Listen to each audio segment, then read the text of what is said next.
What's up, everybody? Welcome back to episode 2 of Display Case. I'm Bren. This is Dan. Let's get into it.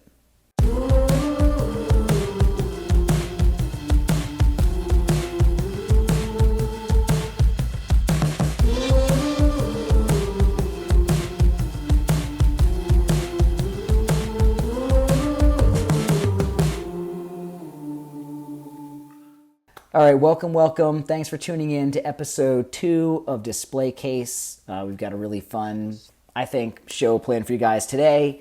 Last episode, we kind of focused a lot on the road trip raffle and a lot of ways how things are doing at the museum played into that. So today, this episode is going to be about something near and dear to Dan and I, which is striped bass fishing. So we'll talk a bit about that. We're going to talk about our experience fishing in the Cheeky Schoolie Striped Bass Tournament. And we're going to also, though, it's not just going to be saltwater focused. We're going to talk about sea run brook trout and how a lot of people don't realize that Cape Cod was one of the original kind of true game fish destinations for sea run brook trout. We'll get into that. And then we're also going to talk to Kyle Schaefer from the Atlantic Saltwater Guide Association about conservation, the Cheeky Tournament.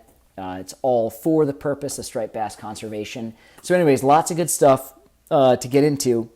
So, we'll kick it off just by setting up this idea that the museum for the first time ever actually entered a team into the Cheeky Striped Bass Tournament. It's a fly fishing only, wade fishing only, no boats allowed, no swimming allowed, have to be on 2 feet. It's been, I believe, Dan, it's the biggest fly fishing tournament in the world. You fished it many more years, so we're going to let you get into that. But I think the cool thing, just to talk about sort of, again, the historical aspect of where we were. So I convinced the gang to fish up in an area that I grew up fishing in, which is Upper Buzzards Bay. And sort of the general area we talk about is the west end of the Cape Cod Canal. Certainly a known spot, among striped bass fishermen, particularly fly fishermen. But I think a lot of people don't know, again, the fascinating history of that area. So kind of super quick history lesson. Obviously, the Cape Cod Canal, look on Google Maps, you see the big cut that separates, the mainland from Cape Cod and the islands is of course, man-made. I think most people know that, along with the bridges.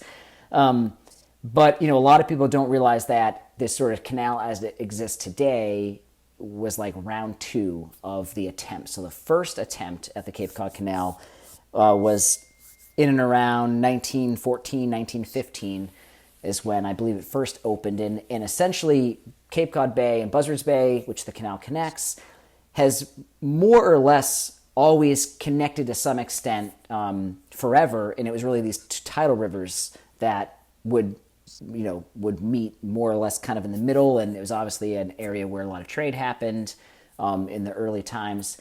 And so originally they followed the kind of natural tidal river, and the one near the west end of the canal is called the Monument River, and it was sort of anglicized. That's why they call Monument River is sort of or Monument Beach is that area today. And long story short, it was a failure. It wasn't wide enough. It was privately owned. It was a disaster. And fast forward 10, 15 years, it was taken over by the federal government. And then really not until the 30s and 40s was it significantly improved. And then the bridges were built. And that's when they redredged the much bigger canal, as you see it today. And they took all that dredge material and built the dikes. And so they connected a few islands. They built a large dike out at the entrance of the canal. In the cool part, and we're going to get into it more and more as we get into the show, but the cool part is that all of these tidal rivers harbored sea run trout. And that, again, it's when we were fishing in the Cheeky Tournament, in the spring, schoolie bass, obviously this Cape Cod Canal is a major migratory pathway for bass. Everyone be fishing for sea run trout. And so I think it's kind of cool to think about, 100 or so years ago, the Cheeky Tournament it'd be the sea run trout tournament. Yeah. Which is kind of cool. And anyway, so we're going to get more into that. But anyways, I bring that up because, Dan, you fished the Cheeky Tournament every year since 2018, right? I got that date right? That's right. So I'm really keen to hear how you thought that the tournament went relative to other years, just relative to other places you fished on the Cape. So Yeah, just the floor is yours. Talk about the experience you had. Yeah, I mean, a little bit of history. I think the tournament started in 2014, so I probably jumped in on about the fourth year. Essentially, it started out as kind of a grassroots thing. I want to give shouts to Ted from Cheeky and their team. Yep. Started out as a group of friends in a parking lot that wanted to kick off their striper season. And that kind of sentiment held true throughout the years that I started. It was a shotgun start in the West Dennis Beach parking lot. It was chaos, somebody up on top of a box truck with a microphone going ready, set, go. And then you had a whole day from that point on to go anywhere on the Cape. You couldn't cross the canal. You can't swim anywhere. So from essentially the two bridges all the way up to the point, you could fish anywhere. And so those early days was a lot of like optimizing for like, okay, what's both the like, what do we give up driving an hour out to like Chatham or out to like Coast Guard Beach? Right. Or do we like spend more time on the South Cape because it's quicker and easier to get to? Or do we go try our hand at the flats up in Brewster and Barnstable? And what happens is what happens to most Cape anglers, which is you get trapped in indecision. And So true. is it better? Is the south side fishing better than the north side? Did I pick the wrong tide? Is the sun angle the right way? Is the wind angle the right way? And I'm proud to say this is my first year that my Team Pantherfly has not fallen victim to that thought process. Um, so we ended up for the first time staying put for the whole day, and we were 20 inches from single digits in the top tournament of the tournament. Would have been our best finish. Yeah. It was our best finish in 14th, but it's crazy to think about how much that little next fish can change.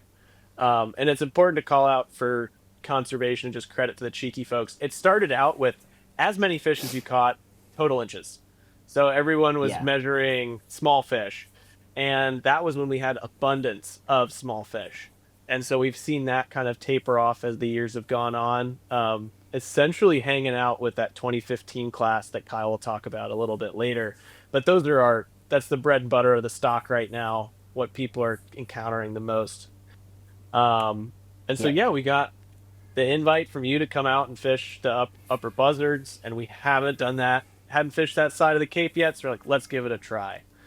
Um, and I think it panned out really well. I mean, I've never started the tournament with a 27-inch fish, that's for certain. Nor have I ever switched to my 10 weight because the wind is straight in my face, but the fish are biting. Yep. But it paid off. It was a great day. We all stared at that same water and probably watched those ospreys feed their young about a Yeah. hundred times. They certainly Um, certainly did better than we did, but yeah. yeah, they're industrious. And yeah, so it went really well. It was a grind. We were fishing through. We actually had really nice tides this year. Yep. Usually, well, not usually. Sometimes it's when it's a fixed date on the calendar, the tides are always different. So it's always a different gamble of where to fish and when. But we had a nice, what was it, drop incoming or yeah, incoming Yeah. first thing in the Fish the morning, incoming all morning. and then outgoing all day. And Yep. while I'm confident those fish were there, it was windy and it was tough. But I mean, you caught the fish that would have pushed us into the top 10 down with Sarah. Totally. Um, Totally. so And yeah, it yeah. was yeah, it was an awesome day. Yeah, I think you obviously, and Dan, you fish the Cape a lot, but I think I fish it obviously a little bit more, and I can totally vouch for. Yeah, I think the indecision thing is so true, even sort of outside tournament or not. So, kind of It's those yeah, yeah, it's those magic bite windows that it's the question of were they there the whole time or did they just show up yeah, or like what changed that made them get in the mood to eat. Um, but I think like it's my favorite thing about saltwater fly fishing yeah. versus like the streams and rivers is that the consistency factor is like totally shuffled on the Yep, coast. 100%. Um, that school of fish might not come past your buddy 200 yards down the beach. It might come past you, but it's Yeah. not a matter of like, okay, did I swing that whole pool? It's a matter of like, did that fish decide to come near my feet? So let's talk a little bit about flies and tactics. I think it's a good segue. So I think again to your kind of point about indecision. We fished the day before. We did kind of exploratory day, and we were set up a little bit differently with the tides. We fished later in the morning, and for me, we were kind of all trying different things, and I went with the top water to start, thinking, okay, low tide at daybreak. We're gonna wade Yeah. way out to these channels. I know there's fish kind of stacked up inside these little humps, and there's a couple spots where it bars up again. So these little fish highways, and so I was throwing a variant of the gurgler, which if you're not a New England salt person, if you never fished a gurgler, you can fish them anywhere.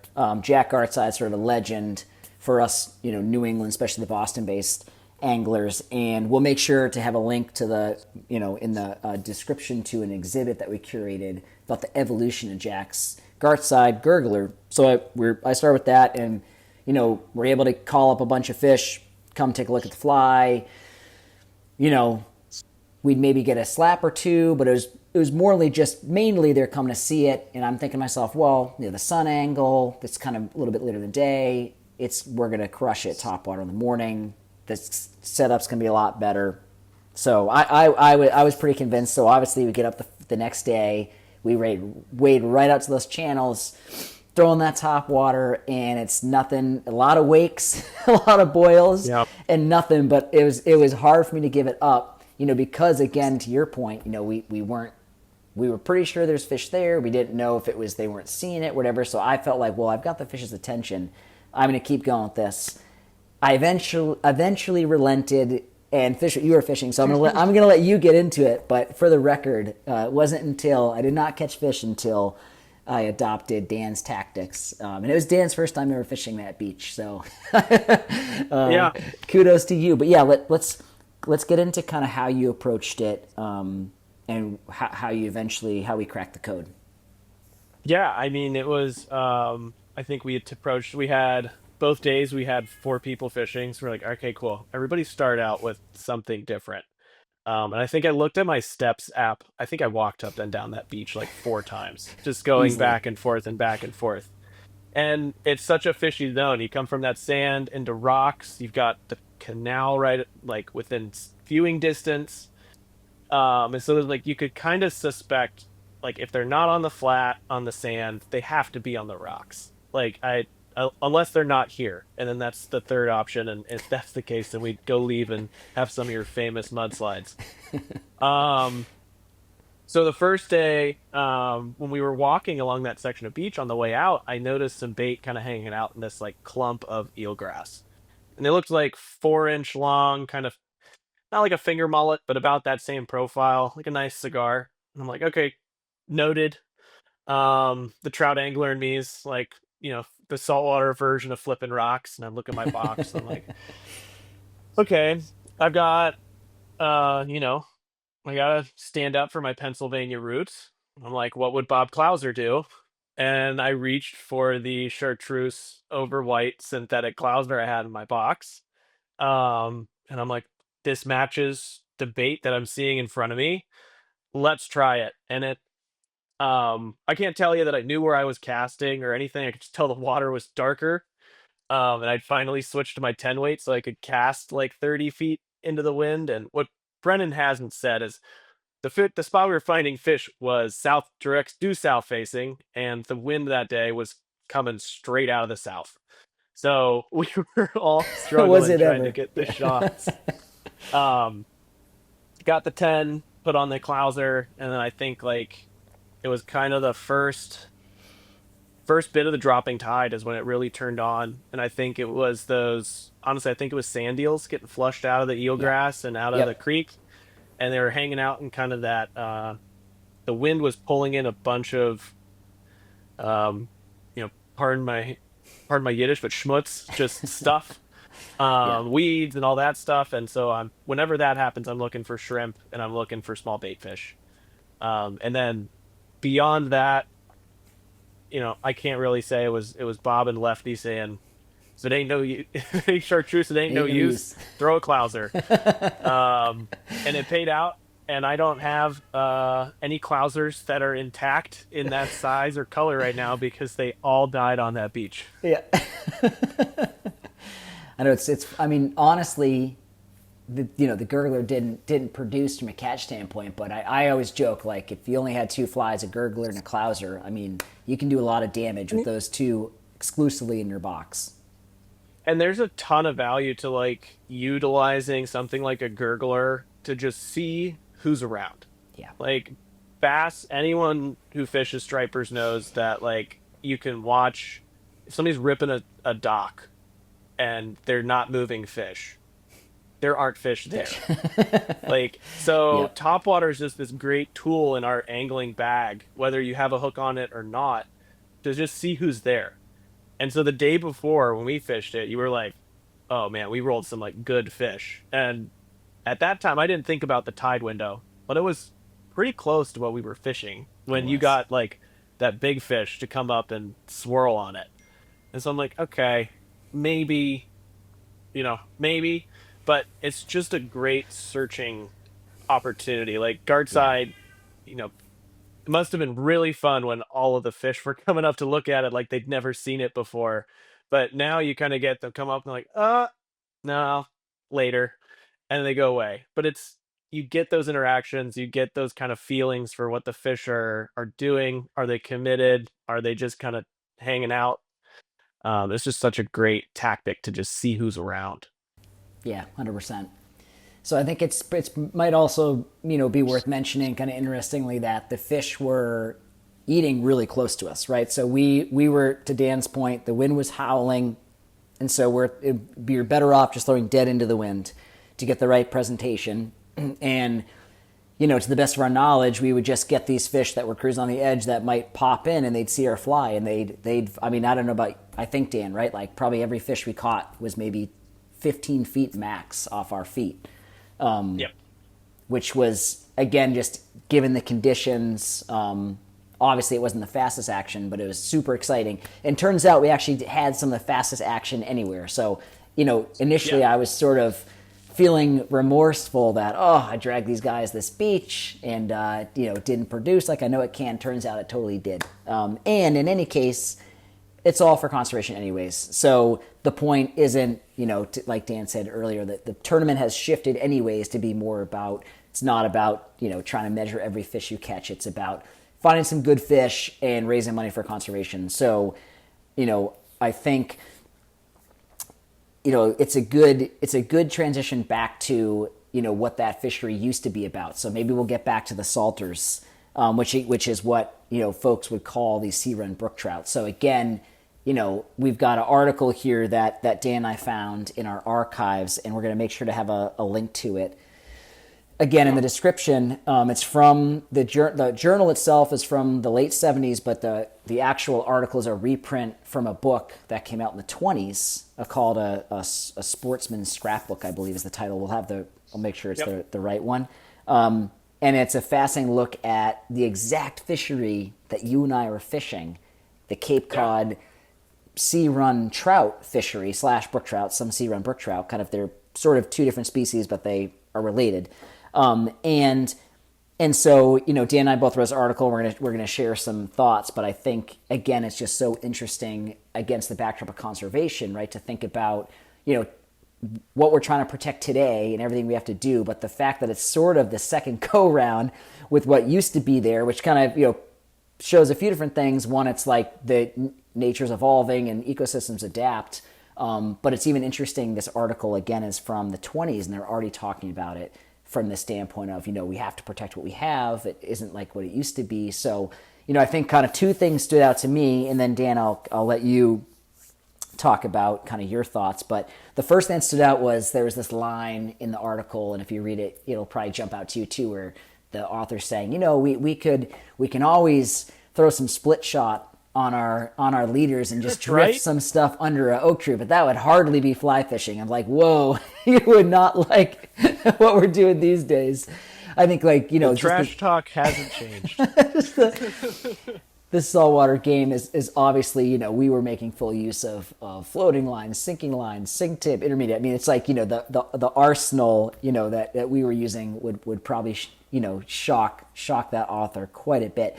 And then the second thing Oh that yeah. stood out was, towards the end of the article, the author's talking about some of the largest salters that he ever caught. And at one point he says, one of his best was out of the Monument River, which is sort of exactly where we were, close to where we were fishing. I don't want to say where we're fishing. And he talks about he was fishing next to a steam dredger dredging the Cape Cod Canal. And I just thought that was a kind of amazing visual to think about, and then think of you and I kind of fishing very close to that same spot, bag and stripe bass, instead of dreaming about what it would be like to catch some sea run trout there, So yeah, what were your thoughts on it, and did you have, what was your perspective on, now I mean, having done some research and where we were fishing? What are your thoughts?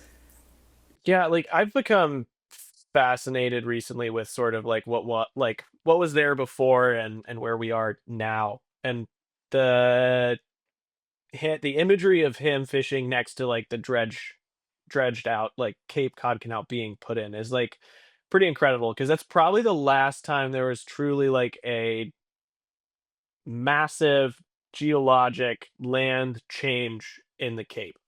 There are deeds on the Cape that are older than that canal. And there are deeds that were written right when it was finished. And I think that's like really an incredible, meeting point of, um, you know, history and like man-made history. Like we were, that was huge. Yeah. And who knows who the first striper to make it through the canal and was like, guys, we don't have to go around anymore. Save some Who was, calories. he's like, Boston Harbor's so close. Um, and just thinking about these like brook trout rivers and having been to the Mashpee Restoration Project, it's really cool to see what they're doing there. I've chased salters in Maine, and by chased I mean I haven't caught one south of the Canadian border yet. But chased them in Maine, chased them in North Shore of Massachusetts. They're kind of this like thing that's whispered about, or like somebody would be like, I know somebody who caught a 20-inch one, and like, but I won't tell you where. And these stories of like, should I go, should I not? And what's so interesting is like these early in the 20s, they were not worried about finding the fish.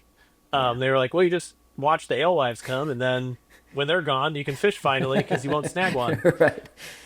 And he even goes so far to talk about, when they started stocking the rivers, when Yeah. these ponds and the spawning areas were starting to get either settled or damaged or impaired. And then the stocking truck showed up, and there's a line in there where he's like, I hope that some of these stocked fish have figured out a way to migrate.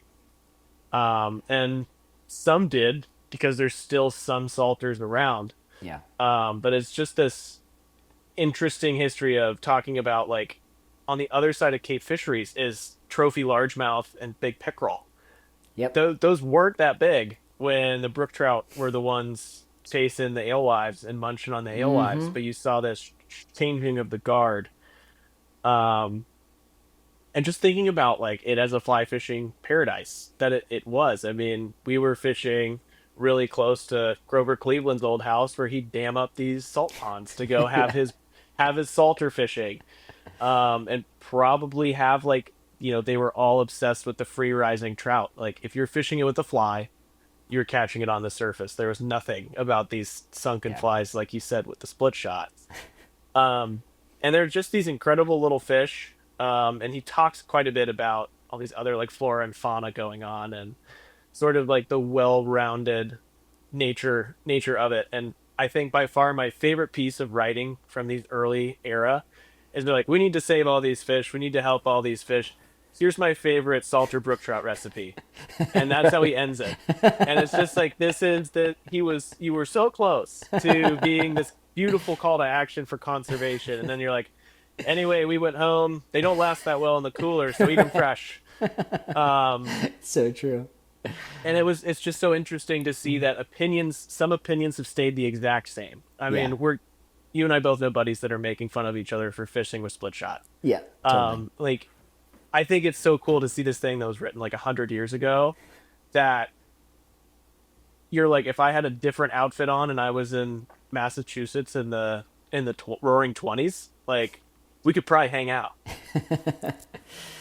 Yeah, it's I'm glad you brought up, Grover Cleveland, because I think that proves the point. One of the reasons why he built an estate there, and he fished with his friends with Daniel Webster. Daniel Webster would come there, and they really, he was a trout guy. That's why he decided to build a spot there, and it was kind of the original summer White House was there. They put in a train station so we could go back and forth to DC, and so I think that's proof positive of kind of what an amazing game fishery it was. I think you bring up some fascinating points, just in terms of like, yeah, conservation, how that maybe mindsets change. But if you're curious to learn more, and there's, Dan, you already kind of talked about it, is this kind of thing where there are people out there trying to really, this is a cause they care a ton about.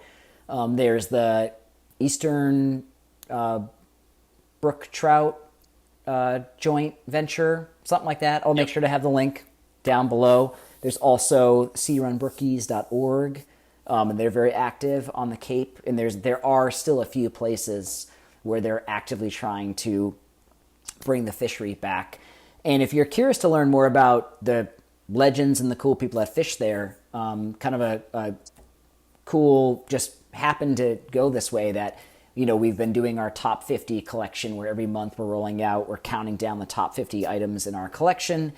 Our permanent collection, which currently is like 25,000 items. So it's trying to find the coolest 50 for this year. And we're doing that with Midcurrent. We're on our third edition. So we're down to, I believe we've just basically crossed the halfway mark, item number 25. Yep. There's a couple items on that list. I'll make sure, again, we have links to that. We've got some flies, salmon flies that Grover Cleveland owned, which are pretty amazing and, been amazingly preserved. We've got a rod from Daniel Webster. So it's kind of cool. You can go look at those pieces and again, put it in your head, like Dan's saying, imagine that they were down on the Cape fishing for trout, and that was sort of as good as it gets. And the Cape wasn't the only place. A lot of southeastern Mass, and like you said, up the coast, North Shore into Maine, and so let's maybe pivot on, again, the idea of conservation. I think it's a funny point, but it's an apt point, right? You bring up, which is, some aspects of that never change, in the sense that people fall in love with these fish. You get to a point where you've caught a million of them and now you want to save them, right? And I think kind of we all go through this trajectory. The more you fish, I've heard it various different ways, like a lot of fish, big fish, save the fish. There's a lot of different, crawl, walk, run kind of analogies. But then in other cases, right, as we've evolved, we're getting better tools, better data. So we're getting smarter about how we can serve these fish. And so at the Cheeky Tournament, one of the kind of main events is a science symposium that the Atlantic Saltwater Guide Association puts on in concert with Keep Fish Wet and Stripers Forever. Those kind of three orgs are the orgs that the Cheeky Tournament benefits. And one of the museum's ambassadors, a guide in Maine, the Bahamas, Kyle Schaefer. He's served on the board of ASGA for a number of years, and he's even more involved in that now. I think he even works there part-time. Mm-hmm. And so, Dan knows Kyle really well. Dan reached out and said, hey, Kyle, can we talk to you, about, let's dig into this more. We had a blast at Cheeky, and so Dan reached out, and we were able to catch up with Kyle. And so we're going to cut to a clip. Here's Kyle explaining a bit more about ASGA, what they're all about, and sort of in his perspective, the current state of striped bass management. So it's really bad. I mean, the American Saltwater Guides Association, it was founded with a bunch of guides, that were watching our striped bass fisheries slip majorly. And so we wanted to create a unified effort where we could give striped bass a voice, and try and restore their population. And of course, we've done a lot of really, that's been kind of like the flagship species that we've worked on, and we've applied kind of our tactics to a lot of other areas. Where we are right now is, back in December, ASMFC had the opportunity to take further action, and we fought very hard, saying that there are no small fish, and our current coastwide slot is putting our most important size class, a 2015 year class, it's moving right into our coastwide slot. So we are looking at a fair amount of big fish. The stock is overfished currently. Overfishing is no longer occurring, which that is the rate of in which we're catching. And a big reason that we're not overfishing right now is because there are very, very few fish that actually can be kept. So we've kind of have this very top-heavy population of striped bass where we have a fair amount of big fish, localized abundances on these big fish, and beneath that and below that, we do not have a lot coming up. We are faced with 6 failed spawns in a row.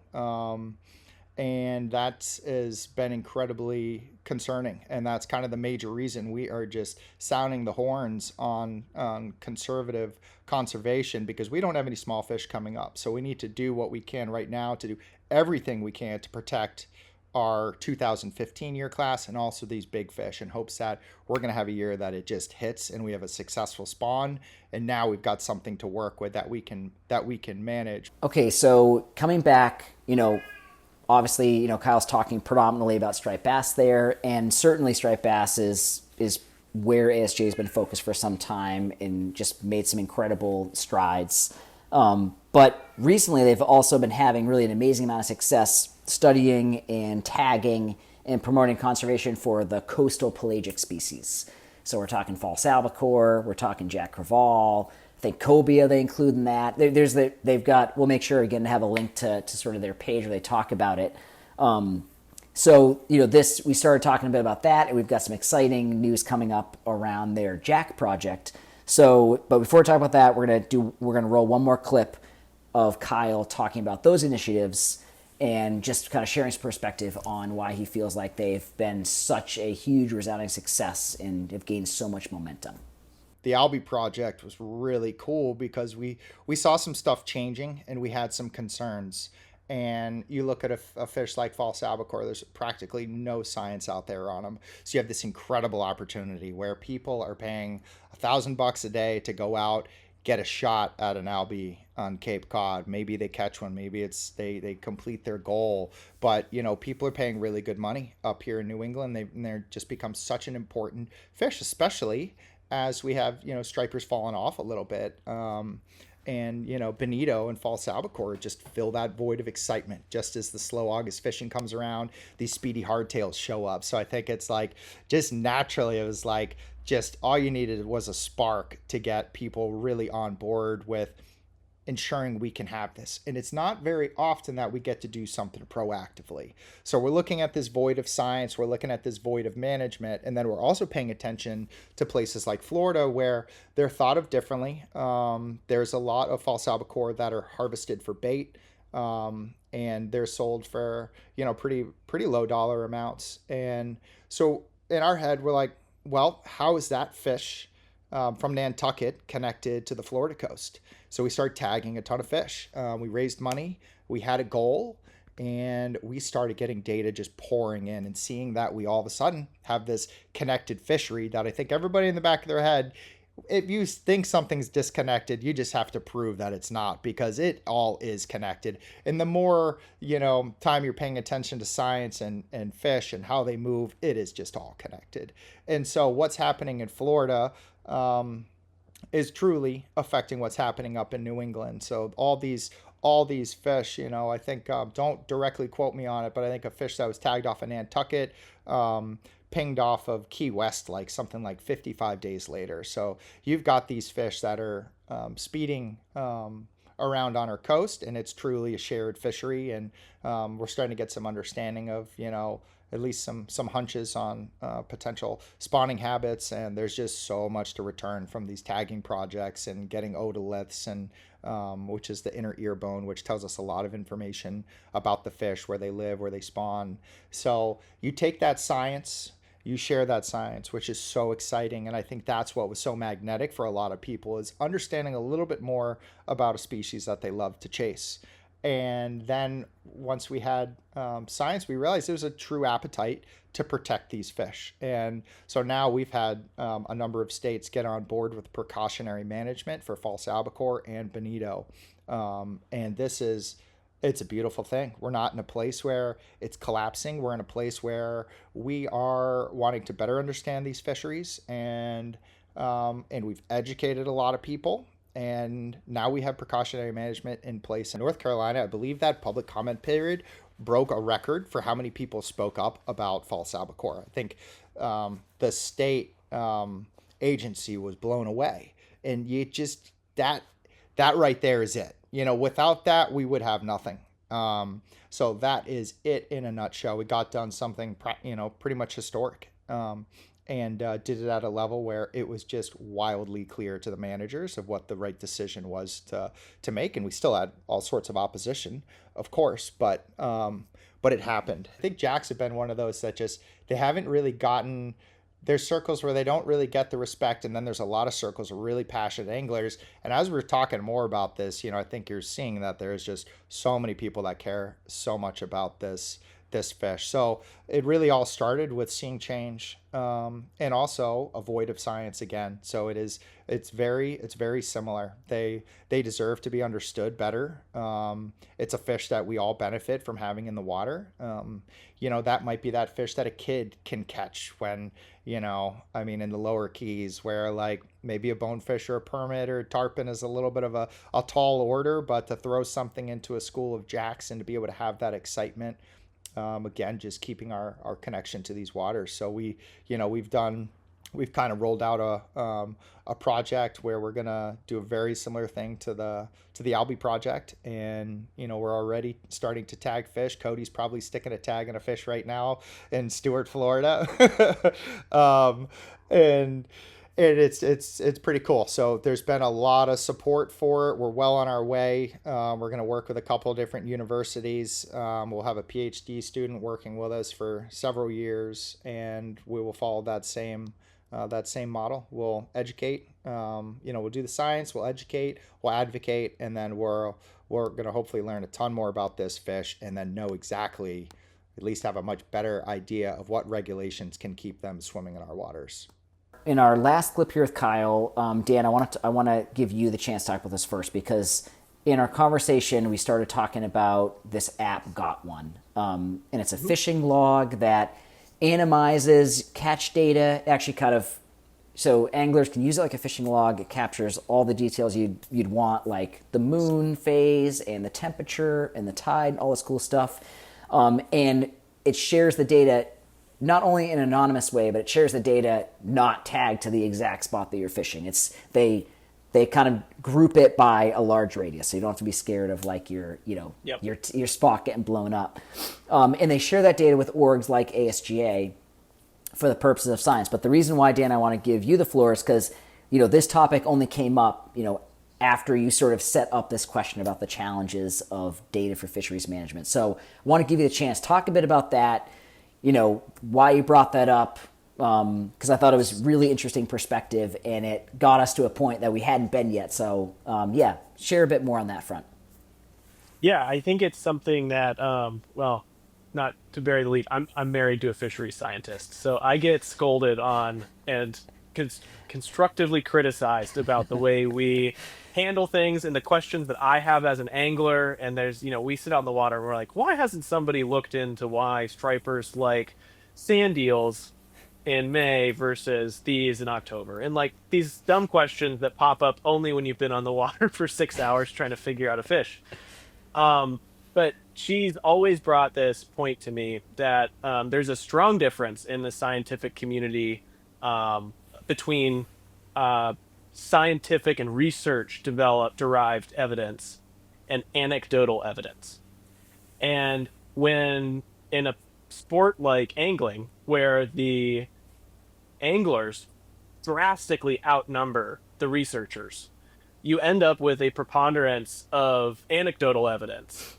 And you end up with scientists that are like, well, I can't make any recommendations. I can't develop any research projects without collecting this data for firsthand or even third party through something like Got One. And so Kyle made a great point that got one is kind of the intersection of clean data for that's actionable. They can report it to NOAA, they can report it to ASGA, they can report it to the Boston Aquarium, to the Woods Hole Institute. They have this data set that's robust, it's been cleaned, it's been confirmed. And what that gives scientists and data analysts and folks at these various institutions the ability to do is have a data set to make decisions based on. And so the app Got One does a lot of cool things. And I think what it does is it gives anglers a very intense logbook of their catches. So when you snap that picture and report that catch, it collects, like you said, loose geographic data. So it'd probably say like Cape Cod. It'll take moon phase, tide, winds, weather, everything that the data driven fisherman is going to ask questions about, especially in the ocean. I mean, this, like, there's that magic window when the tide is just right or the moon phase is just right. And you're like, what made May 23rd, 2011 incredible? And now you have the ability to Yep. do that. And so that's the value that anglers get out of it, is a robust data set of their own. And then we're able to report it to these higher up decision makers. And just to talk about the scale, I mean, I was first introduced to the app at last year's symposium. So that would have been the 2024 one. They've since had like 55,000 entries, I think is what Kyle said when we spoke to him, for Yeah. striped bass. And the app covers all of these coastal pelagics, bluefish, albies, redfish in the south. Like they're working with Louisiana to do that to help Yep. those fisheries managers. And I think it's just such this cool tool when, I think a lot of us are going fishing to get away from technology. There's a way to maybe add a little bit back into it that's not chasing clout, that's not chasing fame or recognition. It's helping a species Yep. and helping out your fishing. Yeah. 100%. All right, so we're gonna roll a little bit of a clip of Kyle sort of piggybacking on this, but yeah, couldn't agree more with sort of what you're saying. I've used the app; it's phenomenal, and I think the awesome point here Kyle's making, right, is just that collectively, we can be that source of data that can be so challenging. Yeah. He talks about a study where it's based on one fish, they caught. So, anyways, we'll let Kyle talk about it. We'll come back, and then we're gonna get into our super exciting ASGA collaboration. Anecdotal evidence is just as important, and I think there where we lack there is organizing it and building capacity with anecdotal evidence. And for one, I had very quick share on a personal experience. I was asked to testify in front of the Senate Budget Committee last year, and I'm there because I'm a fishing guide, because I've been staring at the water for the last 25 years, and I'm sitting, I've got two PhDs next to me and two PhDs to the right of me. And I was not intimidated in that room, because I know what I've seen, the value that I bring to the table. It is incredibly important for us to share that. So never think just because you're an observer out there that your opinion does not matter. You may get called to testify and share what you've seen, and it might be incredibly valuable, and it could be at the highest level. So, I think also the flip side of that is, it can lose credibility because it's people's opinions. And aggregating that brings me to Got One. So we have an app called Got One that we have worked, Lu Yen has started it, and it's just an incredible tool to log. It provides value for the angler because it's your fish log. It's going to, as soon as you put a fish picture in this app and you put its size, it's going to tell you when you caught it, what the tide was doing, what the barometric pressure was doing, wind. You're going to get this incredible fish log. So for one, it provides a lot of value to the user. On the back end, ASGA had access to 15,000 data points on striped bass captures last year alone. Again, don't quote me on exact numbers, but a very robust number. So all of a sudden, you're taking anecdotal evidence, you are verifying it with a photo, and and it just becomes this incredibly valuable tool. And so take that a step further. Managers are starting to listen to that. We're working with Massachusetts DMF. We're working with Louisiana on the app. Some of that data is going directly to those states to help fisheries management, basically turning an observation into data, verifying it, having it go through a third-party app, and then being able to be used in management. And we're getting to the point where I think that's a really powerful tool. All of a sudden, if ASGA can start aggregating data that is better and more robust than our managers, how can we not be represented at the seat at the table as recreational anglers and people that just have a stake as guides, shop owners? We are so much better represented with that better data. And there was a couple points in ASMFC this spring. We've been scratching our head because they keep telling us there's more small fish around. We drilled into that and we realized they're basing that off of one dockside intercept where one small fish was recorded. So we've drilled into that and we're asking them to use our 15,000 data points that will show you a very strong trend instead of using literally, it's like, Dan, I walked up to you at the boat ramp. How's your day of fishing, Dan? Okay, cool. You caught one 15-inch fish.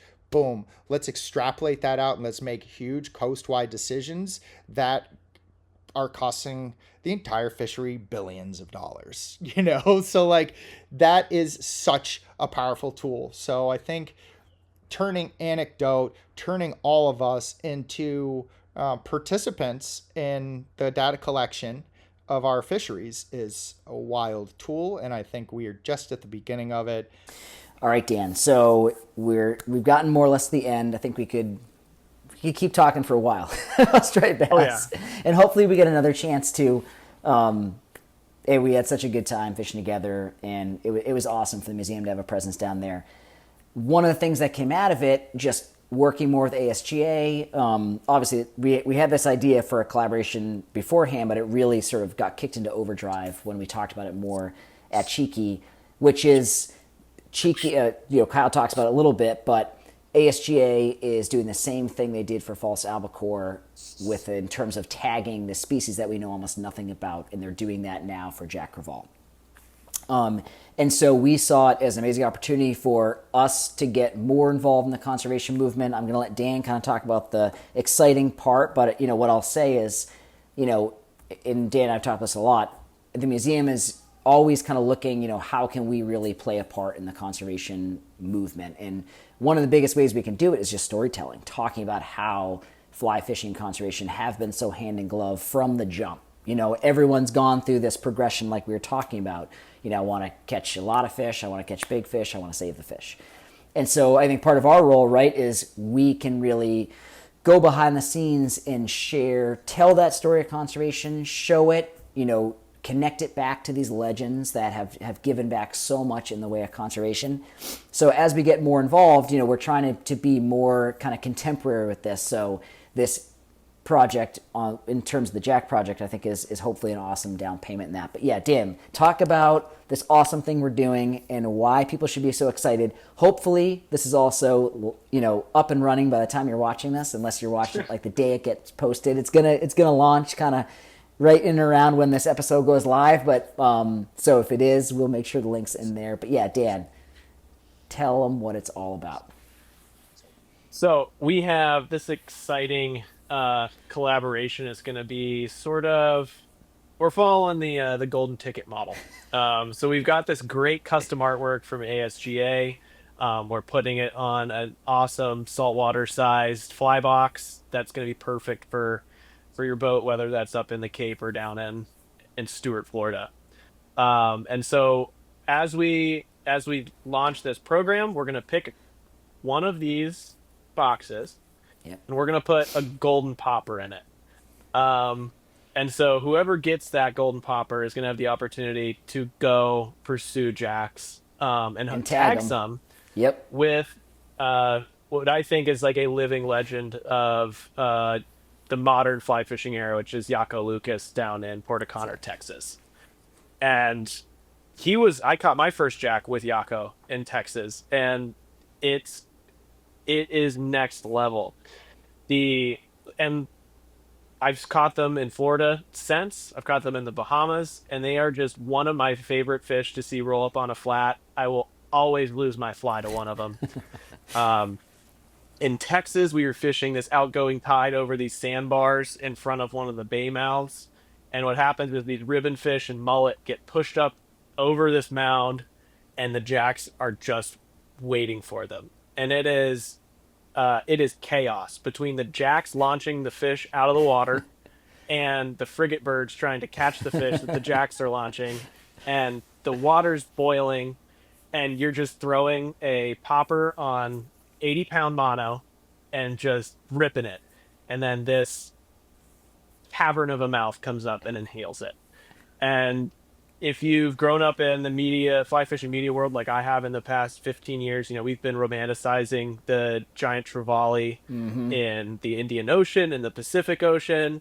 And I think that's kind of what spurred on this movement from ASGA is like, we have a cousin of the in the trevally like that are Yep. from the Bay, from the Chesapeake, and depending on the year, like even further up the northeast coast, all the way down to the southern border with Mexico. And they run in packs. They kill just about anything that moves. They can save your tarpon day. They can save your redfish day. They'll put a 12 weight to the test. And so they're just these incredible like fish. And guides have started to look to them and go like, huh, what's the life history of these things? Why do they do this at this time of the year? And it turns out that there wasn't a wealth of knowledge around migrations, around behavior.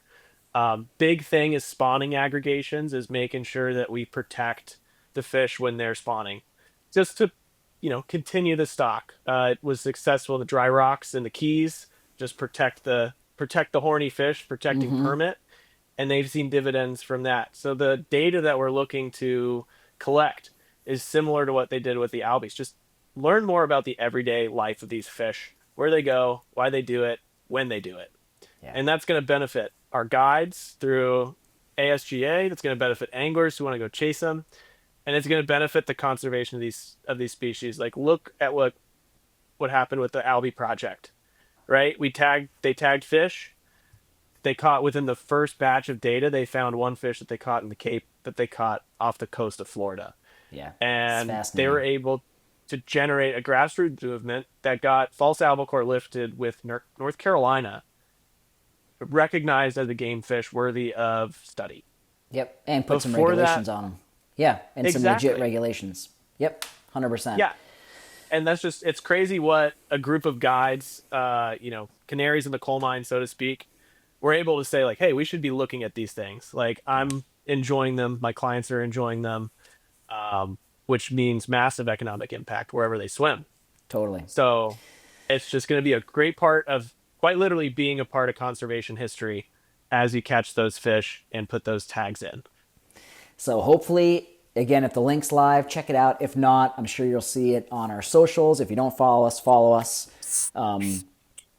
And yeah, to Dan's point, one of these boxes is going to have a golden fly in it. But if you don't get the golden fly, you still get a lot of cool stuff. You're going to get a membership to AMFF, which gives you access to our quarterly journal, which is unlike any other publication in the space. You're going to get a membership at ASGA as well, their pro membership, which has a bunch of cool stuff that comes with it. So yeah, there's no losing, right? There's no losing. You're going to get a crack to fish with the legend Yako. Otherwise, you're going to get a sweet boat box. You're going to get some other cool benefits. You're going to be supporting kind of all of these different organizations. So it's a win-win-win-win-win. And yeah, you'll see when we promote this, you're going to see some of what Dan's talking about with some of these jacks rolling up on flies. It's breathtaking. So even, again, wait till you see it. Thanks to Yako for agreeing to be part of this. Thanks to ASGA. Props to everyone who put on the Cheeky Tournament, like Dan said. We had a blast, and it allowed us to actually talk a lot about fly fishing history, which is pretty cool. So I think that wraps up this month. Thanks for tuning in as always. Stay tuned next month. We've got a bunch of stuff that we haven't quite nailed down what's going to be on our plates, but there's a lot to go off of, so look forward to it. And If you're not subscribed, subscribe, and you'll just get a notification when we post the next one. Thanks, everybody. Thanks, everybody.